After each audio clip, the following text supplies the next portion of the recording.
नमस्कार, बहुत स्वागत है आप सभी का हमारे इस खास बुलेटिन में। मैं हूं आपके साथ ज्योति यादव। चलिए रुक कर लेते इस वक्त की बड़ी और अहम जानकारी को। और जयपुर से इस वक्त की बड़ी खबर सामने आ रही है।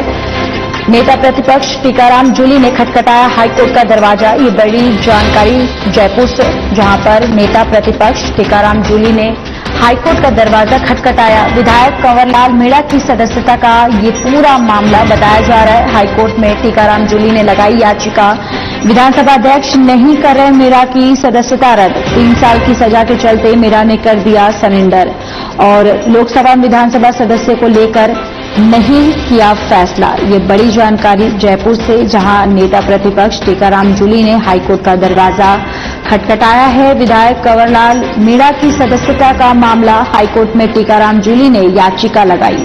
और इसके साथ ही विधानसभा अध्यक्ष नहीं करे मीणा की सदस्यता रद्द, इसके लिए यानी कि उनकी सदस्यता जो है वो रद्द ना करे, इसके लिए हाईकोर्ट का दरवाजा खटखटाया गया है। और 3 साल की सजा के चलते मीणा ने सरेंडर किया था।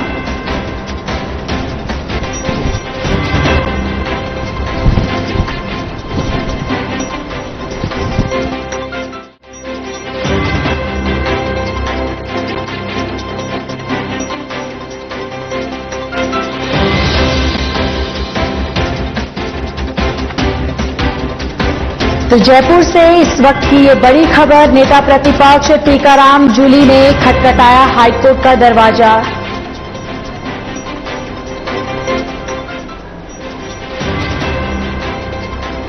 विधायक कंवरलाल मीणा की सदस्यता का मामला, हाईकोर्ट में टीकाराम जूली ने लगाई याचिका। विधानसभा अध्यक्ष नहीं कर रहे मीणा की सदस्यता रद्द। और 3 साल की सजा के चलते मीणा ने कर दिया सरेंडर, लेकिन विधानसभा सदस्यता को लेकर नहीं किया फैसला। जयपुर से ये बड़ी खबर, जहां हाईकोर्ट में टीकाराम जूली ने याचिका लगाई। विधानसभा अध्यक्ष नहीं कर रहे मीणा की सदस्यता रद्द। 3 साल की सजा के चलते मीणा ने कर दिया सरेंडर।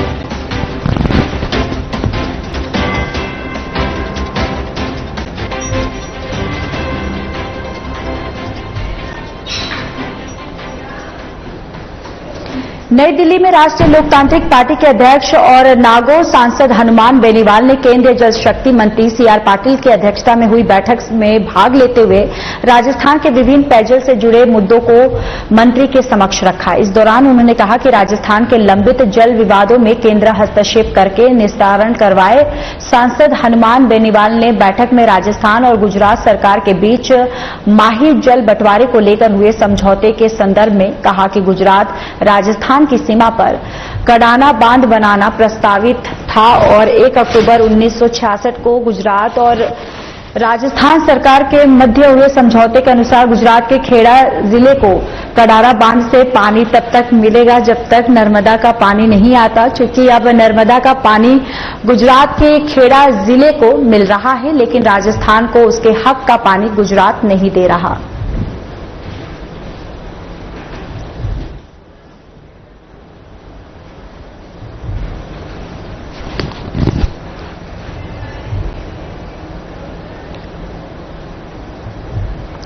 प्रधानमंत्री नरेंद्र मोदी ने गुरुवार को बीकानेर के देशनोक से रेल अवसंरचना को निरंतर बेहतर बनाने की अपनी प्रतिबद्धता के अनुरूप देश के 18 राज्यों और केंद्र शासित प्रदेशों के 86 जिलों में 1100 करोड़ रुपए से अधिक की लागत से 103 पुनर्विकसित अमृत स्टेशनों का वर्चुअली उद्घाटन किया, जिससे यात्रियों को बेहतर सुविधा मिलेगी। राजगढ़ रेलवे स्टेशन पर आयोजित विकास कार्यों के उद्घाटन के दौरान केंद्रीय पर्यावरण और वन मंत्री और अलवर सांसद भूपेंद्र यादव मौजूद रहे। केंद्रीय मंत्री यादव ने देश में रेलवे स्टेशनों के पुनर्विकास के लिए संचालित अमृत भारत स्टेशन योजना में राजगढ़ और गोविंदगढ़ रेलवे स्टेशन का चयन कर विकास कार्य कराए जाने पर प्रधानमंत्री नरेंद्र मोदी का आभार व्यक्त किया। साथ ही उन्होंने क्षेत्रवासियों को बधाई देते हुए कहा कि योजना के तहत जिले में स्थित राजगढ़ और गोविंदगढ़ स्टेशन को आधुनिक सुविधाओं से सुसज्जित किया जाए और इन विकास और पुनर्निर्माण कार्यों का बेहतर सुविधा जो है वो मिले, इसके लिए ये कार्य किए जा रहे हैं।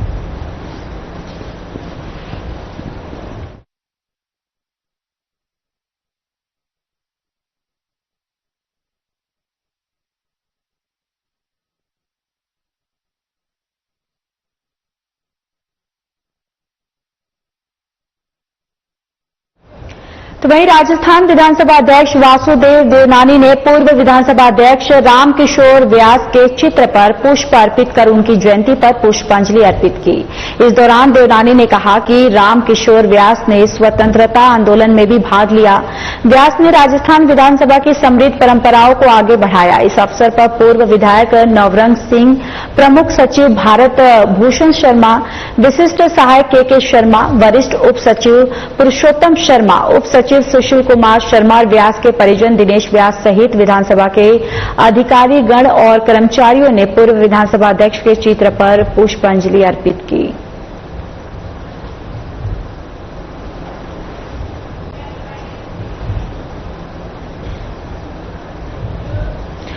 वन और पर्यावरण मंत्री सज्जन शर्मा ने उदयपुर में सज्जनगढ़ बायोलॉजिकल पार्क का आकस्मिक निरीक्षण किया। बताते चले कि मंत्री शर्मा अरावली भूदृश्य गुरुद्वार कार्यशाला में भाग लेने बुधवार को उदयपुर पहुंचे थे, जिसके बाद वे अचानक सज्जनगढ़ बायोलॉजिकल पार्क पहुंचे। वहां उन्होंने पार्क की सामान्य व्यवस्थाओं, वन्य जीवों के लिए किए गए प्रबंध आदि की जानकारी ली। साथ ही उन्होंने उपस्थित पंजिका जांचते हुए कार्मिकों को ऑन ड्यूटी रहने पर नियमित रूप से हस्ताक्षर करने के निर्देश दिए। तो वहीं मंत्री शर्मा ने सज्जनगढ़ में विकसित की जा रही प्रदेश की दूसरी लॉयन सफारी के बारे में भी विस्तृत जानकारी लेते हुए आवश्यक दिशा निर्देश प्रदान किए। इस दौरान उप वन संरक्षक वन्य जीव सुनील कुमार सिंह सहित रेंजर और पार्क स्टाफ मौजूद रहा।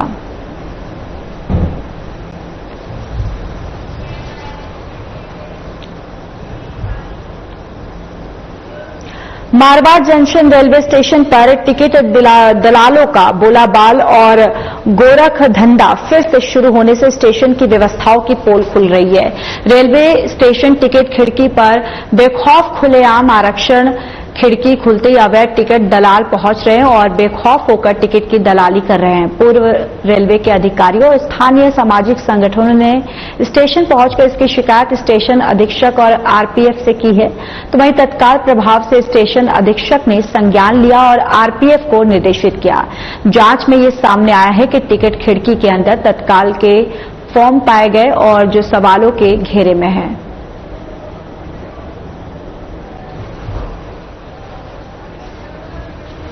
तो कुमार है, मैं 3-4 दिन से पूरा दिन रात एक करके बैठा हूँ और पहला नंबर लगा के बैठा हूँ, तो भी मेरा पहला नंबर भी नहीं आया, वेटिंग चल रहा है और पीछे से आके कैसा उसको मिल रहा है और मेरे को पूरा परेशान हो रहा है। 3-4 दिन से हो गए।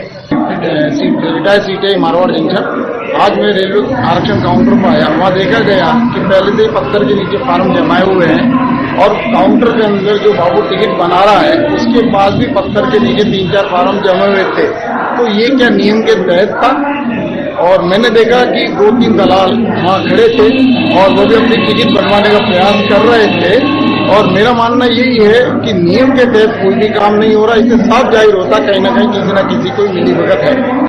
मैं ग्राम बिटोड़ा कल्ला से आ रहा हूँ। पिछले 3 दिन से यहाँ रिजर्वेशन खिड़की पर आ रहा हूँ। तत्काल टिकट चाहिए मेरे को, लेकिन मिल नहीं रहा है और जो लोग पीछे से आ रहे हैं वो तत्काल टिकट कंफर्म करके लेकर जा रहे हैं। ये क्या सिस्टम है हमको मालूम नहीं पड़ रहा है। अंदर 3 फार्म रहते हैं, पहला नंबर का भी टिकट नहीं बनता और पीछे आकर लेकर चले जाते हैं टिकट। राजस्थान में एक ट्रेनी आईएएस अधिकारी ने जोधपुर विकास प्राधिकरण यानी कि जेडीए की कार्यप्रणाली देखी। वो जोधपुर के कलेक्टर गौरव अग्रवाल के अधीन काम कर रहे हैं। बताते चले कि 2024 बैच के आईएएस ने जेडीए के विजिट किया। इस दौरान आरएएस हेमंत कुमार ने लैंड कन्वर्जन, एग्जीबिशंस और पट्टे बनाए जाने की प्रक्रिया बताई और जेडीसी आनंदी से भी अधिकारी मिले। मौके पर आईएएस मेधा चौधरी, बिरजू गोपाल और तमाम अन्य भी यहां पर मौजूद रहे।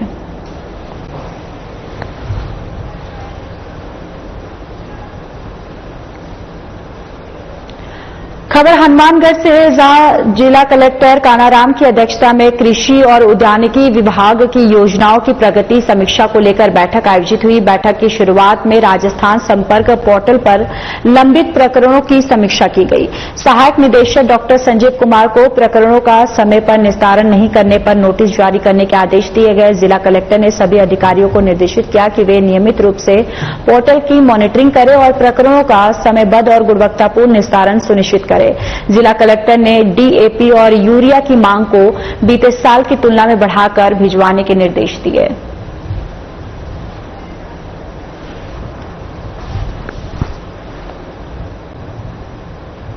राजस्थान में लगातार बढ़ती गर्मी के आलम के बीच नौतपा आने से पहले ही इतनी जबरदस्त सीवियर हीट वेव चल रही है कि दिन के वक्त घर से बाहर निकलना ही बहुत मुश्किल हो रहा है। चिलचिलाती धूप और गर्म हवाओं ने जनजीवन अस्त व्यस्त करने के साथ आम व्यक्ति का जीना दुभर कर दिया है। हर कोई इस गर्मी से बचाव के रास्ते खोज रहा है। जोधपुर के अलावा जैसलमेर, बाड़मेर, जालोर, सिरोही, पाली, बालोतरा और फलौदी में भी यही हालत है। जोधपुर के जिला प्रशासन की ओर से राज्य सरकार के निर्देश पर जारी की गई गाइडलाइन की पालना कराई जा रही है। जिला कलेक्टर गौरव अग्रवाल ने बताया कि गर्मी के मौसम को देखते हुए 1 महीने पहले ही जिला प्रशासन ने तमाम आवश्यक तैयारियों की समीक्षा करने के साथ अग्रिम तौर पर गर्मी के हर तरह के हालात से निपटने की पूरी व्यवस्था कर ली गई है। तो वहीं जिला कलेक्टर गौरव अग्रवाल ने आमजन से अपील की है कि बहुत ज्यादा जरूरी काम हो तो ही घरों से बाहर निकले, साथ ही सरकार की तरफ से जारी की गई गाइडलाइन की पालन करें। अभी आने वाले दिनों के अंदर, वर्तमान में भी और आने वाले दिनों के अंदर भी एक काफी सीवियर हीट वेव की कंडीशंस हैं यहाँ जोधपुर में, मारवाड़ एरिया के अंदर। तो इसको देखते हुए जो एडवाइजरी है वो हमने पहले ही जारी कर दी है कि अनावश्यक रूप से दोपहर के टाइम पे घरों के बाहर ना निकलें। एंड यदि बाहर निकलना भी होता है तो अपने आप को पूरी तरह से हाइड्रेटेड रखें, खाली पेट ना निकलें। जो आपके समर्स के जो सीजनल ड्रिंक्स होते हैं, जैसे आपका कैरी पन्ना होता है, छाछ होती है, इस तरह की चीजें अपने को डेफिनेटली लेनी चाहिए। बच्चों के स्कूलों की, आंगनबाड़ियों की, इन सब की भी छुट्टियां और इनका टाइम रिडक्शन ऑलरेडी पहले कर दिया गया था।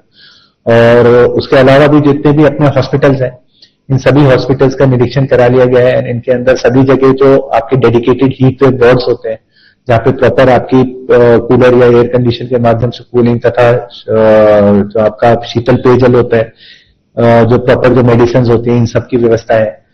जो अपने दोपहर के टाइम पे जो शहर के अंदर ट्रैफिक सिग्नल्स होते हैं, उन्हें सिग्नल फ्री कर दिया गया है।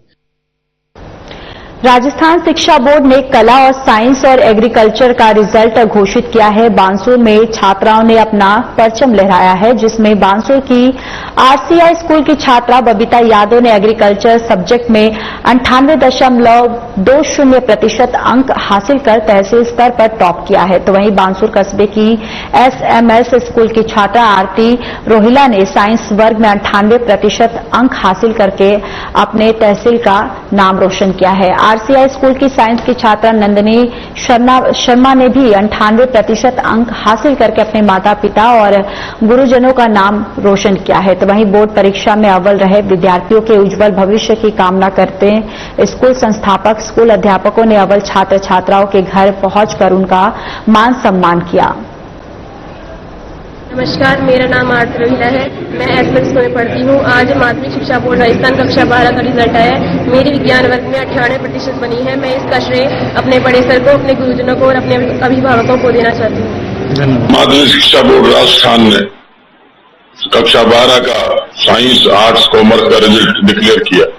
इसमें एसएमएस विद्यालय हर वर्ष की भांति इस वर्ष भी साइंस के अंदर 100% रिजल्ट दे करके अव्वल रहा है। और इस बार तो हमारे छात्र छात्राओं ने कमाल ही कर दिया, एक भी छात्र द्वितीय स्थान नहीं है। टोटल सभी छात्र छात्राएं प्रथम स्थान से पास हुए हैं। आरती रोहिला ने हमारे 98% अंक प्राप्त करके क्षेत्र का नाम और विद्यालय का नाम गौरवान्वित किया। ये मैथ साइंस के अंदर थी। फिजिक्स में 100 में से 100, हिंदी कंपल्सरी में 100 अंक लेकर के, और 98 गणित में और केमिस्ट्री में, इस प्रकार से 98% प्राप्त किए। इसी प्रकार आर्ट्स के अंदर भी 97.60% अंक प्राप्त करके छात्र ने शाला का, विद्यालय का नाम गौरवान्वित किया। सभी छात्र फर्स्ट डिवीजन से उत्तीर्ण हुए, एक छात्र सेकेंड डिवीजन हुआ है मात्र आर्ट्स के अंदर। इस प्रकार दोनों संकायों का रिजल्ट 100% रहा है। जयपुर कलेक्टर डॉक्टर जितेंद्र कुमार सोनी के निर्देश पर खाद्य सुरक्षा अधिकारियों और एनटीसीपी सेल ने अवैध मादक पदार्थों की बिक्री के खिलाफ बड़ी कार्रवाई को अंजाम दिया है। मुख्य चिकित्सा और स्वास्थ्य अधिकारी जयपुर प्रथम डॉक्टर रवि सिंह शेखावत ने बताया कि कार्रवाई दल ने राजा पार्क स्थित गुरु नानकपुरा श्रीनाथ जनरल स्टोर पर कोटपा अधिनियम 2003 की धारा 7 के तहत कार्रवाई को अंजाम देते हुए 13,000 से ज्यादा की कीमत के 110 पैकेट विदेशी सिगरेट बरामद की है। कार्रवाई दल में खाद्य सुरक्षा अधिकारी नरेश कुमार, विनोद शर्मा, कोटपा की जिला इकाई के समन्वयक अर्पित शर्मा मौजूद रहे।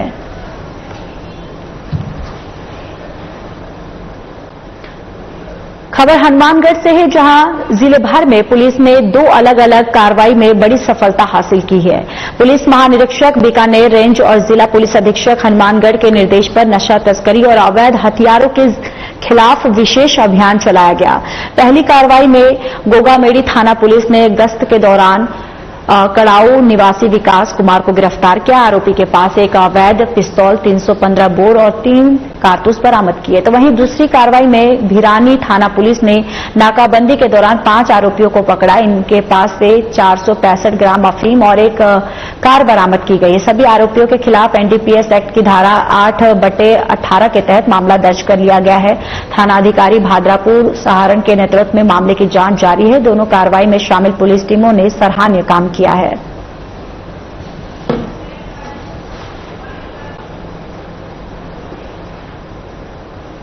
चलिए, इस बुलेटिन में इतना ही। नमस्कार।